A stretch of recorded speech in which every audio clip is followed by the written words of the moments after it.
Bu qatamliq darsdan paylanib biz oila tushgan rasmlarni o'nglash haqida to'xtalamiz.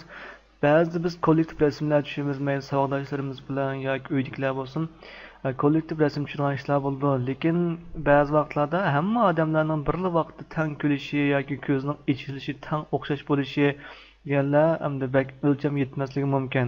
Masalan, bu yerdan bir misol olay. Men bu yerda shu hujjatning ichidagi Adobe Bridge'da ko'rish deganni chekdim. Chekkandan keyin hozir ikki parcha rasm chiqdi.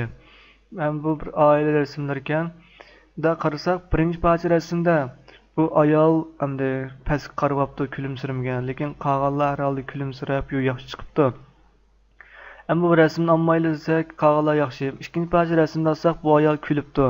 Lekin qolganlar qarasak, birisi u yoqqa qarab mang'ib qolgan, birisi tilini chiqarib olgan ahvollar bor-da. Lekin odamlar hammasi o'xshash. Qanday qilib bu ikki parcha rasmdan foydalanib turib, hammasini bir vaqtda intan kulayotgan, kulimsirgan bir yaxshi, illiq bir tuyg'u keltirgan rasm qilib bo'ldi degan chog'da biz Photoshop orqali bevosita qila olamiz. Men bu ikki parcha rasmni oldin tanlab olay va shu kutdi. Tanlab bo'lgandan keyin men buni ichiga tools, qurollarning ichidan Photoshopda qanday ochaman deydim. Bu Photoshopda qavatlar, rasm qavati bo'yicha ochaman degan buyruq. Men bu ishni chekayotgandan keyin rasm qavatiga ayrim-ayrim bo'linib chiqadi. Agar sizning kompyuteringizda Adobe Bridge bo'lmasa, siz bevosita olsangiz bo'ldi. Masalan, men bu rasmni o'chirayotgan holatda bevosita chekish orqali men bu rasmni topdim. Ikki parcha rasmni ichib bo'lgandan keyin ustiga qatlasak bo'laverdi. Men birinchi parcha rasmni alt bilan mousening to'rt knopkasini chekayotgandan keyin ozod bo'ldi. Ozod bo'lgandan keyin men yo'tkash quroldan foydalanib men bu rasmni ustiga ekray. İkisi muhabib o'rniga kelgandan keyin ham biz ko'rib boqsak bo'ldi. Endi biz diqqat qilib boqaylik. Bu rasmda mana bu yo'l kulmagan. Yana bir rasmda bo'lsa kulgan, lekin qolganlarning obrazi to'g'ri yaxshi emas. Endi qanday qilib bu ikki rasmni foydalanib bu rasmni tangli kulganlar ekilaymiz degan chog'da biz birinchidan biz diqqat qilsak bo'ladi, hal qiladigan masala ikki parcha rasmning cho'ngligi o'xshamaydi. Ichidagi odam o'xshash bo'lgan bilan ikkisining tortilgan o'rni orada o'xshamasligi tufaylidan cho'ng kichik o'xshamaydi. Biz ham buni qanday qilib ikkilisini boshda bir o'xshash rasmda cho'ngayta olamiz degan chog'da men keyin taglikni ozod qo'yay. Undan keyin ikki parcha rasmni tang tanlab olib Ctrl X yoki Shift knopkasi orqali tang tanlab olsak bo'ladi. Tanlab olgandan keyin men bu yerda tahrirning ichida avtomatik to'g'rilash degan bir narsa bor.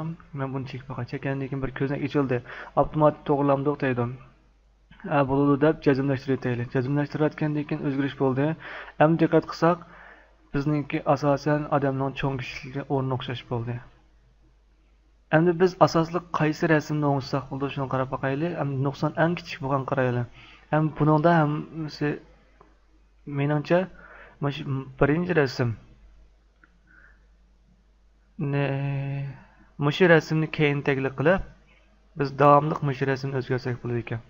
Bunday bo'lsa biz qanday qilamiz degan chog'da biz o'rni mayli munosib. Masalan, ustidagi rasmni men hozir butunlay o'chirib turay. Buni maskalasam bo'ladi. Alt knopkasini bosib turib, men hozir buni maskalayotgandan keyin ostidagi rasm ko'rildi. Ustidagisi hamda maskalayotdik.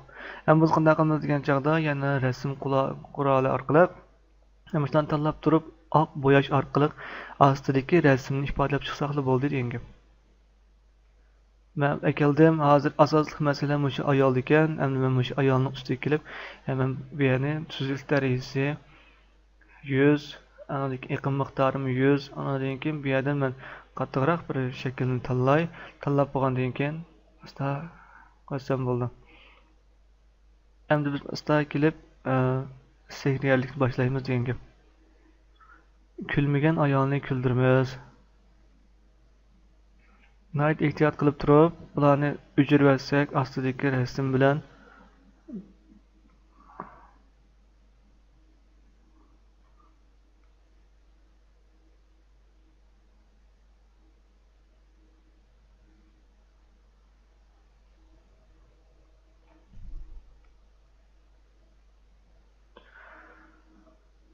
Mishan g'alat ekan, endi qarasak, baya kulmagan ayol endi kulishga boshladi degan gap. Mush orqali biz bunday rasmlarni nihoyat tez suratda o'lchay olamiz.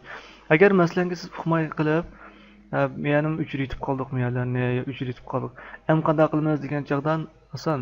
Biz buni ochiqliq oldi rangni qora rangga kelib turib, asta biz buzib qo'ygan yerlarni o'ngishvasak, maskalasak qaytadan o'ngishvasak bo'ldi. Buni muvofiq darajada cho'ngaytib turib, o'ngishvasak bo'ldi degan gap. Shunga siz buni xatoga o'tkazishni qo'rqmang. Maskalab qo'ygan chog'imda har vaqt buni asli rasm bilan solishtirg'ili, o'ngishg'ili, remote qilib bo'laverdim. Mana bu qaragan chog'da bu oiladagi rasmning qaytadan kulgan bir holat paydo bo'ldi.